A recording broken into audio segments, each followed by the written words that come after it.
있었어요. 근데 이 세 나무가 각자 꿈을 가지고 있었습니다. 첫 번째 나무는 올리브 나무라는 겁니다. 이 나무의 꿈은 자기가 잘 자라가지고 나중에 목수가 자기를 보석을 담는 상자로 만들어주기를 원했습니다. 그런데 그만 이 목수가 자기를 베어다가 그렇게 자기 꿈대로 이루어진 게 아니라 짐승밥을 담는 구유를 만들어버리고 말았어요. 너무 실망스러웠어요. 자기 생각과 꿈과는 전혀 상관이 없는 그릇이 되어서 실망하고 낙심하고 있었습니다. 두 번째 나무는 떡갈나무입니다. 이 나무의 꿈은 위대한 왕을 싣고 다니는 배가 되기를 간절히 바랬어요. 그런데 어느 날 목수가 나무를 베어다가 낚싯배를 만들고 말았어요. 너무나 낙심이 되죠. 자기 꿈하고는 전혀 상관이 없으니까. 세 번째 나무는요, 소나무였습니다.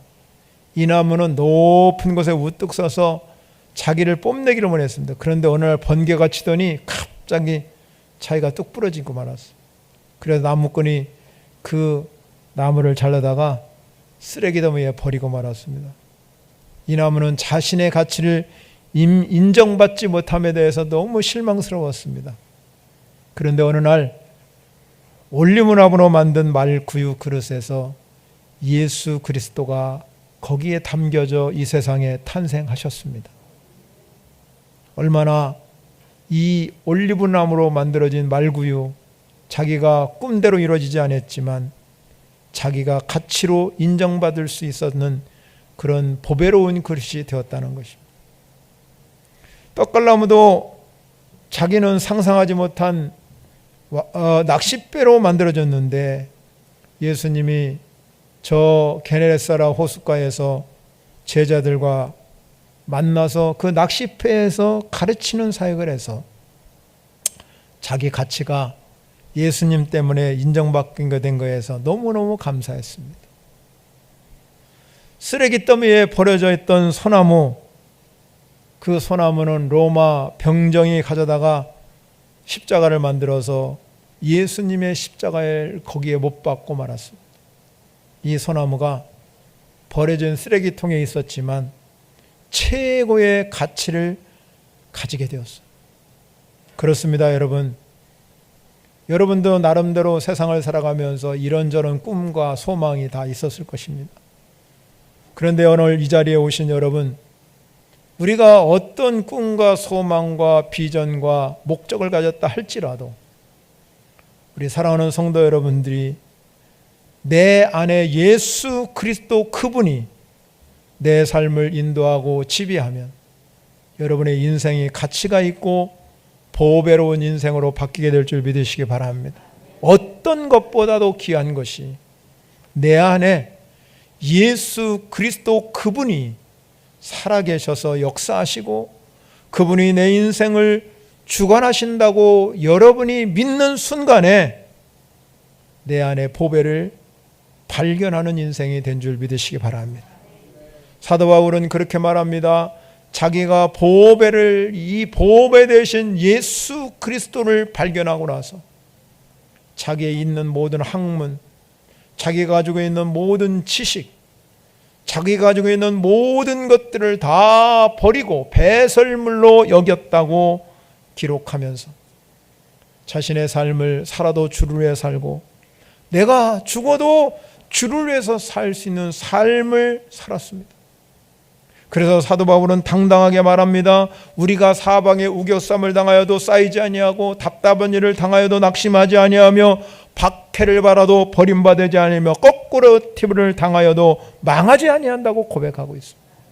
어떻게 그런 일이 일어나겠습니까? 그는 이렇게 고백하고 있습니다. 고린도후서 4장 7절에 가면 우리가 이 보배를 질그로서 가졌으니 이는 심히 큰 능력은 하나님께 있고 우리에게 있지 아니함을 알게 하려 함이라. 이 보배를 발견하고 나니까 이 보배를 담는 자신의 질그릇, 이 깨어질 수밖에 없고 쉽게 무너질 수밖에 없는 이 질그릇 안에 예수 그리스도라는 보배를 담아서 이 보배를 담으니까 자기 인생이 모든 것들 자기가 경험하고 공부해보고 지식적으로 학문적으로 뛰어나게 했지만 그것이 자기에게는 아무것도 아니라는 것입니다. 그래서 이 사도 바울은 당당하게 예수님 앞에 쓰임받는 그런 인생이 된 줄 믿으시기 바랍니다. 사랑하는 성도 여러분, 오늘 본문에 나오는 마태복음 13장 전체는 천국 비유에 대해서 예수님께서 비유를 통해서 천국을 설명하고 있습니다. 그러므로 비유를 통해서 예수님께서 천국을 설명하기 때문에 천국은 분명히 있다는 사실을 믿으시기 바랍니다. 우리가 장차 올 하늘나라, 장차 올 이 천국을 우리가 나중에 우리가 소유하는 것이 아니라 지금 이 예배 시간에 여러분 안에 먼저 소유하는 역사가 일어나시기 바랍니다. 이 천국을 소유하게 되면 여러분의 삶이 이렇게 보배를 담은 질그릇으로 변화되기 때문에 우리는 이 세상을 살아가면서 멋있게 하나님께 쓰임받는 인생이 될 줄 믿습니다. 여러분, 오늘 본문은 짧은 구절의 2절을 제가 여러분에게 읽었습니다.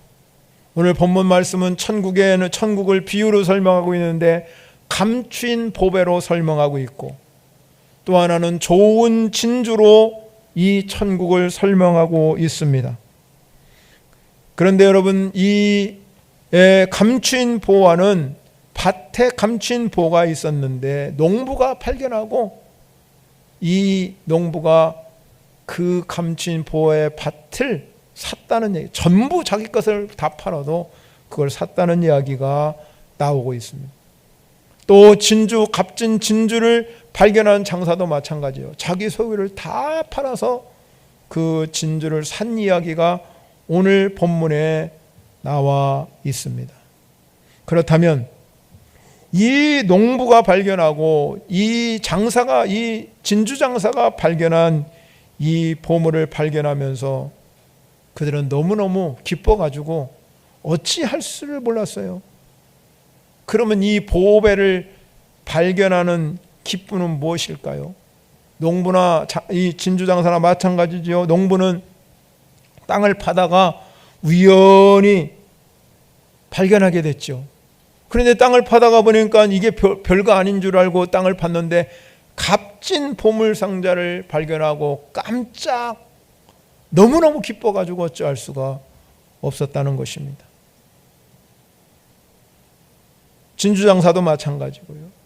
농부나 진사라는 이들이 또 이 보물을 발견하고 나서 황급히 아마 이 농부는 그 땅에다가 이 보물을 묻어두고 안절부절 이 어떨 뻔을 모르는 거지요. 저거 내 땅이 아닌데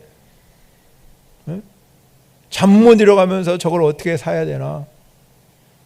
그 이유는 왜 그렇습니까? 그것이 바로 보배라는 것, 그것이 바로 보화라는 것, 그 확신이 그 마음에 있었기 때문에, 그 확신 때문에 그는 지금까지 이렇게 품팔이 인생, 가난한 인생, 이 모든 것들을 송두리째 이 땅만 사면 자기 인생이 바뀌는 그런 설레는 기쁨 때문에 어찌할 수 없어서 여러분 그 땅을 사고자 했을 것입니다. 여러분, 우리가 예수를 믿고 구원받았다는 이 놀라운 보배로운 믿음, 여러분 안에 이 보배로운 믿음 때문에 밤잠을 못 자고 설렌 그런 기쁨이 경험되었습니까? 어느 것보다도 가치 있고 보배로운 예수 그리스도 그분을 내가 믿음으로 내 마음에 소유하고 있다는 이 기쁨 때문에 우리는 오늘 이 자리에 온 줄 믿으시기 바랍니다. 여러분이 계속해서 신앙생활하면서 계속해서 우리가 예배를 드리면서 혹시 내 신앙이 무뎌지지는 않는지, 혹시 내 신앙이 그냥 형식적으로는 바뀌지 않았는지, 내가 하나님 앞에 나와서 예배할 때마다 감격스럽고 예배를 드릴 때마다 하나님의 그 크신 능력을 경험하고 내가 예배를 드릴 때마다 하나님의 그 사랑을 경험할 수 있는 시간이 되어야 된다는 거죠. 그 보배를 내 안에 삼고 살아가야 된다는 겁니다. 그래야 여러분 인생이 바뀌는 거예요. 우리가 예수 믿는 기쁨이 뭡니까? 천국을 소유하고 그 천국의 삶을 누리면서 더 중요한 것은 이 땅에서 내가 변화된 삶을 살아가는 겁니다. 아, 하나님이 진짜 살아계시는구나. 그분이 내 인생을 주관하고 내 인생을 이끌고 가고 있구나는 그 놀라운 사건을 이 농부가 경험한 것처럼 경험하는 사람이 되어야 될 줄 믿으시기 바랍니다. 뿐만 아니라 이 농부는 비교되는 기쁨, 농부나 진주장사 그렇게 했을 겁니까? 보물을 발견하고 곰곰이 생각해 봤을 겁니다. 자신이 가지고 있는 것보다는 지금 저 땅속에 묻혀있는 보물, 진주, 새롭게 이 발견한 진주는 어떤 거와 비교할 수 없는 그런 가치가 있다고 생각했을 것입니다. 확신이 생겼을 것입니다. 의심의 여지가 없지요. 그러니까 여러분, 그 기쁨이야 말로 할 게 있습니까? 아무도 알아보지 못하는데 농부가 발견하고 진주장사가 발견한 그 기쁨이야 이로 말할 수가 없을 것입니다. 여러분, 세상은 교회를 핍박합니다. 그거는 여러분 우리가 역사상에 보면은 예수님이 오실 때부터 지금까지 교회를 핍박하지 핍박 안 받을 때가 없었습니다. 세상은 교회를 핍박하고 교회를 비난하고 교회를 이상한 곳이라고 생각하지만 우리 안에는 참 보배가 있는 줄 믿으시기 바랍니다. 그 보배가 어떤 것보다도 귀하기 때문에 여러분 오늘 이 자리에 와서 예배하는 줄 믿으시기 바랍니다. 뿐만 아니라 이들이 이 보화를 발견하고 진주를 발견하고 나서 얼마나 여러분 그 마음의 기쁨이라는 것은 이루 말할 수 없죠. 장사하는 사람은 여러분 그렇잖아요. 좋은 목에서 좋은 가게, 좋은 아이템을 발견하는 게 중요하죠. 그래서 많은 손님이 와야 내가 장사가 돼서 부자가 될 거라는 확신을 생기죠. 농부도 마찬가지잖아요. 지금 여러분 좋은 이 보물을 발견한 것은 흥분되고 기쁨되고 잠이 오지 않죠. 매일 그 보물을 누가 가져갈까 봐. 그러니까 안절부절 못하는 겁니다. 왜 그렇습니까? 모든 것을 팔아서 그것을 사지 아니하면 내 것이 되지 않잖아요. 소용이 없는 겁니다. 그래서 농부는 결심하지요. 자기 있는 모든 전 재산 어디서 빌려서라도, 지금 같으면 대출이라도 받지만 그때는 뭐 대출 받을 길도 없고, 그러니까 옆에 주변에 아는 사람들한테 이 돈을 어떻게 해서라든지 마련해서 그걸 살려고 했을 것입니다. 행동으로 옮겼을 것입니다. 그런데 그 밭을 여러분 사니까 얼마나 말로 표현할 수가 없죠. 예? 내가 이것을 이제 소유했으니 너무너무 귀한 거잖아요. 가치를 발견한 거잖아요. 이 기쁨은 표현할 수가 없습니다. 농부나 진주장사나 이 기쁨은 말로 표현할 수가 없다는 것입니다. 특별히 우리 여자 성도님들은 보물을 좋아하잖아요. 보석을.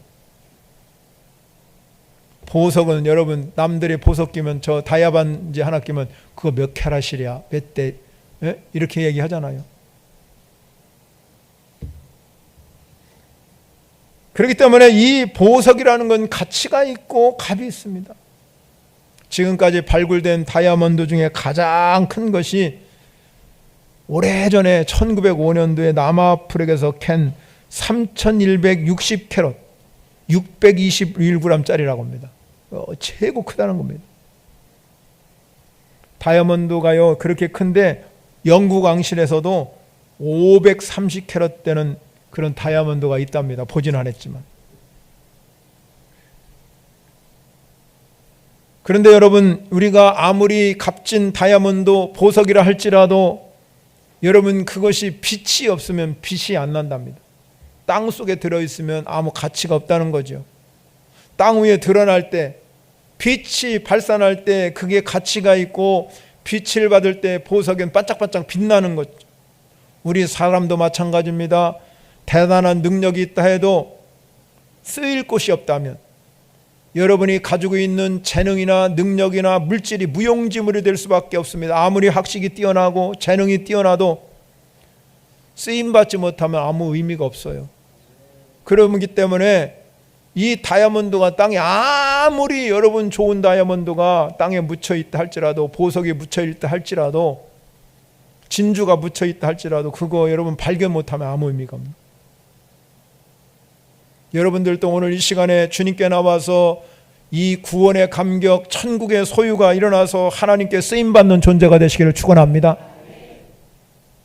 성경의 위대한 인물, 이 사도 바울이 대단한 사람이잖아요. 로마 시민권을 가지고 있고 당시 최고의 학부인 가마리엘 문화, 오늘날 우리 한국 사회라면 서울대학을 나올 정도로 그렇게 여러분 학문이 뛰어난 사람이었고 열정과 집념, 기획력과 추진력이 대단한 사람입니다. 그런데 그 안에 예수 그리스도라는 참 보물을 발견하지 못했다면 하나님께 쓰임받지 못했을 것입니다. 그래서 여러분, 이 바울은 스스로 자기가 바울이 된 것은 자신이 아니라 예수 그리스도라는 이 놀라운 보배를 발견했기 때문에 나의 나 된 것은 하나님의 전적인 은혜라는 거예요. 그래서 하나님께 한 시대에 크게 쓰임받는 인생이 된 줄 믿으시기 바랍니다. 여러분, 그렇기 때문에 내 안에 예수 그리스도라는 이 보배를 질그릇에 담는 성도 여러분이 되시기를 바랍니다. 사도 바울이 디모데후서 2장 20절과 21절에 가면 큰 집에 금그릇도 있고 은그릇도 있고 나무그릇도 있고 질그릇도 있습니다. 그런데 그 그릇 중에서 어떤 것은 귀하게 쓰임받는 그릇도 있지만 어떤 것은 천하게 쓰는 그릇이 있답니다. 그런데 주인의 습식에 합당한 그릇이 돼야 되는데, 하나님이 금그릇 쓰는 것도 아니고 은그릇 쓰는 것도 아니고 나무그릇이라고 안 쓰는 것도 아니고 질그릇이라고 안 쓰는 게 아니라, 그 금그릇이든 은그릇이든 나무그릇이든 질그릇이든 우리가 귀 쓰임받은 그릇이더라면 그 그릇이 깨끗해야 된다는 거죠. 여러분, 우리도 마찬가지잖아요. 예수 믿고 구원받아서 여러분 교회에 온 것은 무엇입니까? 나 같은 죄인을 용서해 주시고 천국 백성 삼아 주시고 예수 믿게 하여 주셨으니, 그것 때문에 내가 내 안에 여러분 깨끗함을 받아서 주님께 쓰임받는 일꾼 되시기를 바랍니다. 여러분, 사랑하는 성도 여러분, 우리가 이 땅에 살아가면서 우리가 정말로 예수 그리스도를 보배로 삼는다면 내 모든 사유를 팔아서라도 천국을 살 거 아닙니까? 여러분, 천국이 있다면, 천국이 여러분 속에 있다고 그런다면 내가 가지고 있는 모든 소유가 무슨 필요가 있습니까? 그분 때문에 내가 가지고 있는 거 모든 거 팔아서라도 주님 살 거 아닙니까? 여러분, 사랑하는 성도 여러분, 여러분이 정말로 예수 그리스도가 나의 주인 되심을 믿으시기 바랍니다. 진정으로 나의 소유를 다 팔아서라도 나는 그분 앞에 정말로 쓰임받는 인생이 한번 돼야 되겠다. 하나님 앞에 우리가 전적으로 예수 믿어서 하나님의 축복을 누리고 이 땅에서 가치 있는 인생으로 바뀌는 역사가 여러분에게 일어나시기를 바랍니다. 죽음을 앞둔 예수님 발 앞에 300데나리나 되는 그 엄청난 값비싼 향유를 마리아가 깨어 부었는데 어떻게 그렇게 할 수 있겠습니까? 그는 자기가 가지고 있는 예수 그리스도라는 이 보배가 있기 때문에 그렇게 할 수 있는 줄 믿으시기 바랍니다. 우리가 이 보배로운 믿음이 여러분 가운데 임하게 되면 근심 걱정이 사라지는 거예요. 문제가 해결되는 줄 믿으시기 바랍니다. 하나님이 나에게 참된 기쁨, 그 기쁨을 회복시켜 주시고 우리가 이 땅에 살아가면서 하나님의 능력의 역사를 이루고 살아갈 수 있는 복된 성도가 될 줄 믿으시기 바랍니다.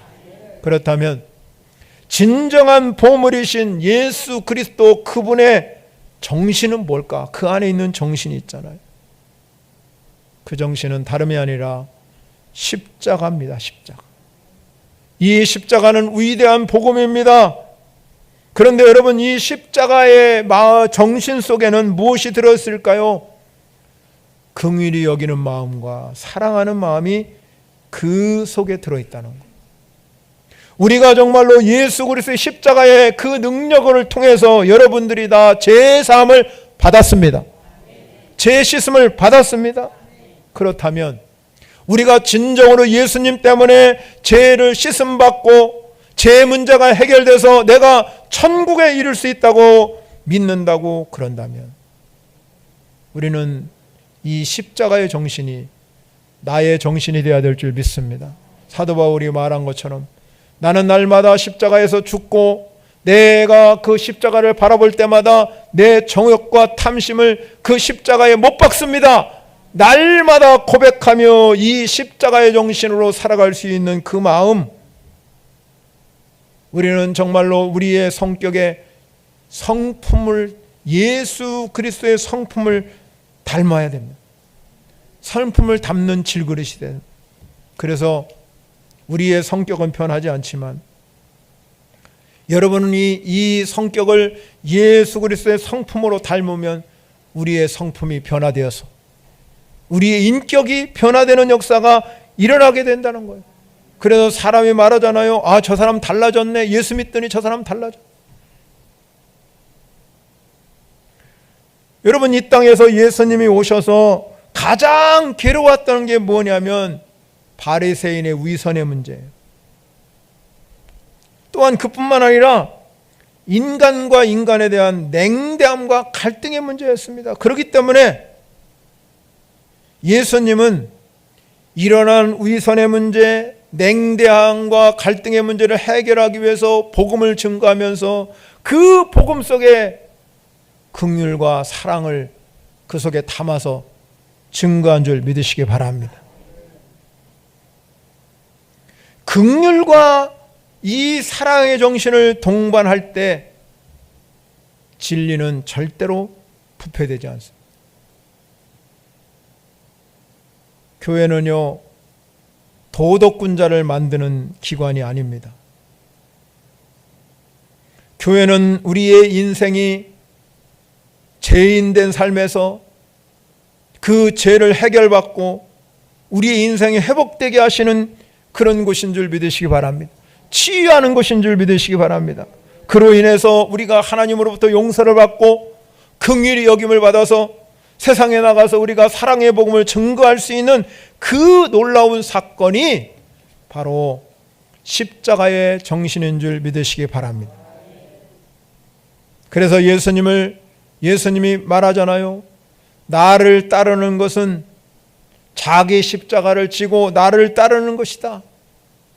제 십자가라는 건 내가 따라가야 할 십자가라면 내 안에 그런 긍휼히 여기는 마음이나 사랑의 마음을 가지고 주님을 따라가는 것이라고 말합니다. 유명한 여러분 신학자인 프란스 셰퍼라는 분은 이렇게 말했습니다. 교회는 세상에서 가장 속 좁은 인간들이 모이는 집단이라고 했답니다. 어떻게 이 속 좁은 인간, 편협한 인간은 조금만 잘못해도 용납하지 못하고 가차없이 정죄하는 것이 교회이고 크리스찬이라고 그렇게 말했어요. 이 프란스 셰퍼가. 그게 한국 교회뿐만 아니라 전 세계 교회가 그렇다는 거죠. 어떻게 그렇게 되었을까요? 그분은 이렇게 얘기합니다. 성품의 변화가 없기 때문에. 여러분, 우리가 예수 믿고 구원받았습니다. 여러분들이 예수 믿고 예배드립니다. 예배하는 한 시간에 여러분이 말씀을 듣고 찬양을 드리고 기도를 드리면서 진정한 성품의 변화가 일어나지 아니한다면 여러분 여전히 속 좁은 인간이 될 수밖에 없습니다. 그렇다면 여러분의 삶은 변화가 일어나지 않지요. 거기에 여러분 계속 옛 생활이 계속 되어지고 성격이 변하지 않기 때문에 그대로 그 정신 가지고 살아가는 거예요. 우리는 이 보배를 담는 질그릇으로 변화해서 여 안에 오늘 이 비유에서 말씀한 것처럼 감추인 밭의 보화를 찾고 진주를 찾아서 그 보배를 내 안에 갖고 사는 성도 여러분이 되시기 바랍니다. 그 안에는 십자가의 정신이 있어서 여러분 안에 예수 믿고 구원받는 순간에 이 긍휼과 사랑을 통해서 여러분이 살아가면서 이 긍휼을 하는 여기는 마음과 사랑하는 마음으로 변화되는 역사가 일어나시기를 바랍니다. 여러분, 하나님이 우리를 사랑해 주셔서 여러분을 하나님의 백성 삼으시고 하나님의 자녀 삼은 것, 우리 하나님께 영광 돌리기 위해서 그렇게 만드신 줄 믿습니다. 여러분, 뿐만 아니라 여러분을 오늘 여기에 보내주신 것은 하나님이 나를 세워주셔서 사명을 주시기 위해서, 우리 그리스도인에게는 세상 사람과 다른 것이 하나 있다면 사명에 살고 사명에 죽는 사람인 줄 믿으시기 바랍니다.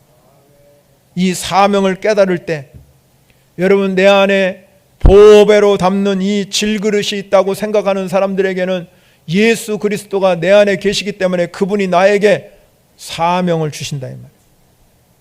근데 여러분 그 사명이, 여러분 여기 있는 우리 모든 성도들의 사명이 다 다릅니다. 여러분의 각자의 주신 재능, 여러분에게 각자의 주신 은사, 여러분에게 각자의 주신 물질, 여러분에게 각자의 주신 건강, 여러분에게 각자의 주신 시간에 따라서 전부 사명이 다른 거예요. 그러면 여러분 우리가 사명은 누가 여러분 내가 시켜서 하는 것이 아니라 사명은 내 속에서 우러나오는 삶의 영향력이요, 내 속에서 우러나오는 하나님의 놀라운 역사예요. 그것이 능력입니다. 그래서 사명을 감당하게 하는 거죠. 누가 알아주지는 알아주지 않든 간에 내 안에 있는 이 보물을 발견했기 때문에 내가 누가 알아주지는 알아주든 상관하지 아니하고, 우리는 사람에게 칭찬받으려고 사명 감당하는 것이 아니라 하나님이 나를 여기까지 인도해 주시고 축복해 주신 것에 대해서 내가 감사하는 마음으로 내가 물질을 드리고 내 몸을 드리고 시간을 드리고 정성을 들여서 주의 영광을 드러내는 줄 믿으시기 바랍니다. 이게 사명이에요. 사명은 누가 시켜서 하는 게 아니에요. 사명은 내 속에 이 보화를 발견했기 때문에 그 보화가 너무너무 가치 있어서 내가 정말로 가서 남들이 비난하든 말든 내가 가서 전도도 하는 것이고, 남들이 뭐라 하든 말든 나는 복음을 증거할 수 있는 그런 사명이 우리 가운데 있기 때문에 그 사람들은 나가서 복음을 증거하는 사람인 줄 믿으시기 바랍니다. 사명이 없다고 그러면 우리는 절대로 두려워 떨 수밖에 없습니다. 왜 많은 선교사들이 코로나19로 인해서 내가 그 땅에 가면 죽을지도 모르는데 나는 내 땅으로 가겠습니다. 그리고 갑니까? 그래서 어떤 사람은, 어떤 선교사님들은 코로나19를 걸려서 죽은 사람도 있어요.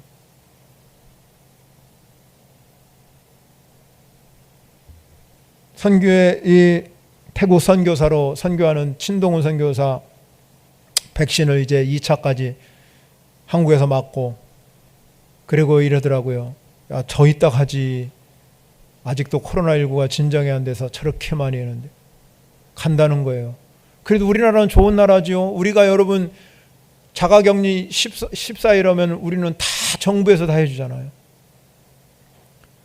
그런데 여러분 태국이라는 나라나 이런 인도네시아나 이런 지금 동남아권은 중국뿐만 아니라 모든 나라 그렇지만 가서 자가격리 딱 하면 14주에 400만 원 1인당. 그것도 여러분 그냥 여러분 내가 있는 곳에 하는 게 아니라 자기네들이 지정한 호텔에 가서 14일 동안 꼬박 물고 밥도 갖다 주는 대로 여러분 돈 주고 먹는데 1인당 400만 원 한국 돈으로. 그래도 여러분 그 많은 돈을 드리고도 그들이 선교지로 가는 거예요. 내가 가야 할 곳이요, 내가 죽어야 할 곳이 바로 이 선교지라고 그리고 가더라고요. 왜 그렇겠습니까? 자기 안에 있는 이 보배, 예수 그리스도 그분이 나의 보배이기 때문에 내가 하나님이 주신 이 사명, 그 누가 하라고 해서 합니까? 누가 시켜서 합니까? 아니잖아요. 내 속에서 하나님의 주신 큰 능력과 은혜가 충만하기 때문에 그 길을 가는 줄 믿으시기 바랍니다. 사랑하는 성도 여러분, 수많은 인물들이 예수 그리스도의 제자들이 부르시되 말씀하니까 나를 따라오너라 너희가 사람 낚는 어부가 되리라.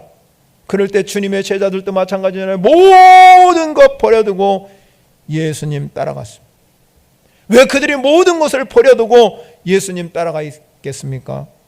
그만큼 가치 있는 것이었기 때문에, 그만큼 보배로운 삶이었기 때문에 그들은 그 사명을 발견하고 예수와 복음을 위해서 살아간 줄 믿으시기 바랍니다. 오늘 우리는 보배를 발견했습니다. 그 보배는 여러분 안에 있는 예수 그리스도, 그분이 나의 보배예요. 그러면 우리는 이 땅에 살아가면서 누가 시키든 안 시키든 상관하지 아니하고 내게 주신 하나님의 은혜에 감격해서 내게 우러나오는 그 놀라운 능력을 해서 사명을 감당하는 성도 여러분이 되시기 바랍니다. 그럴 때 주님이 여러분을 향해서 잘했다 칭찬하고, 여러분을 통해서 하나님이 놀라운 일을 계획하고 섭리하고 그 길을 가게 하시는 하나님의 능력을 체험하는 오늘 모든 성도 여러분이 되시기를 축원합니다. 우리 찬양으로 영광 올려드리겠습니다.